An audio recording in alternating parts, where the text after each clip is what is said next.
Dear friends, hi, this is Nipolishkin, broker with Vera Realty.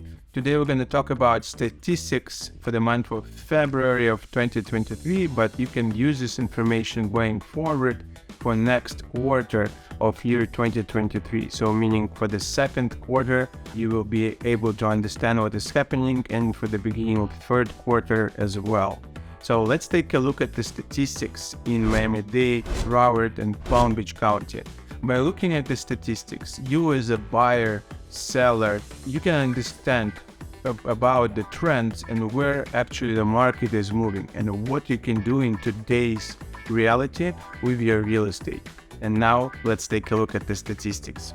So by looking at Miami-Dade, Broward, and Palm Beach County statistics, the link will be below. We can clearly see that month of February of 2023 is less drastic than month of January of 2023. And we also see within our brokerage firm, our statistics shows that from January to February of this year, we've had increase in transactions. And this is a very good sign that people adapting to new interest rates, people are ready to invest and get back to the market. This is specifically for South Florida, especially Miami, Fort Lauderdale, Palm Beach County. We cannot talk about other locations. We are experts in this area. We have our agents on the ground in all tri-county area, and we're giving you insights about this particular area. Another very important factor that we have increase in inventory. So inventory levels in Miami-Dade County for single family homes increased by 63%. What does it mean for sellers? For sellers, that means that there's a lot of competition you guys have. And if you get an offer, make sure you work with that offer. Don't decline it or reject it right away. Try to counter it back. Work with your agent. Or if you are owner seller, work with the agent on the other side or with the buyer. And make sure you understand what exactly are they looking for. And if they really like the house, try to put this deal together, because otherwise they can go to next door or in your neighborhood and find another listing.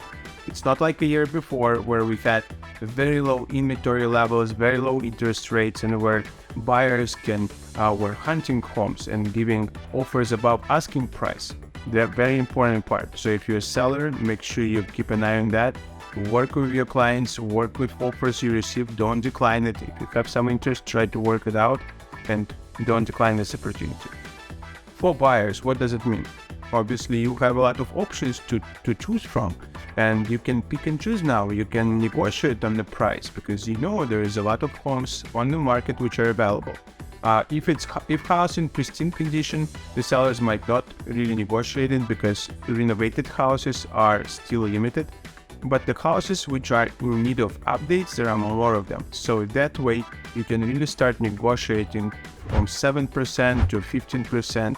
I saw some transactions where buyers were able to negotiate up to 17% of the purchase price because there are more properties available on the market right now. So next very important factor is about the median sales price. So median sale price from year of 2022 to year of 2023 went up by 3.5%. So for the sellers, what does it mean for you?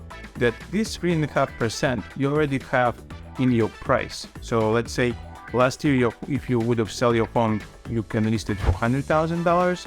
This year, you can list it for $103,000. So that way, when your buyer comes to you and offers you $100,000, it's a still good offer because a year ago, you still would have sold for that price. So you easily can negotiate up to 3.5%. Even higher, you can go up to 5%, 10%. Depends on the situation, depends on your home, in what condition it is. We are here also for you to help. If you have questions about real estate, let us know. We're experts in Miami and Fort Lauderdale and Palm Beach, and we will be able to assist you with sale of your home and consult you on the right strategy. So going back to the active inventory levels and the median sale price. So for the buyer, what does it mean that the price increase with inflation? The real estate holds value even when inflation comes. It grows with an inflation.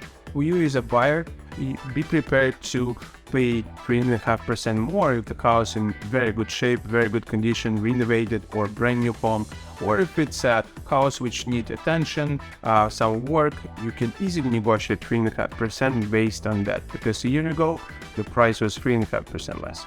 That's two metrics which I want to touch base on this time. Hopefully you enjoyed it and the information was helpful. Let me know if you have any questions. Give us comments below. Next month we will talk about month of supply and inventory and how it affects you as a seller and you as a buyer, and also median time to contract, what to look for, the statistics, and you give us likes, subscribe to our channel. This was Nick Polyushkin, and see you next time.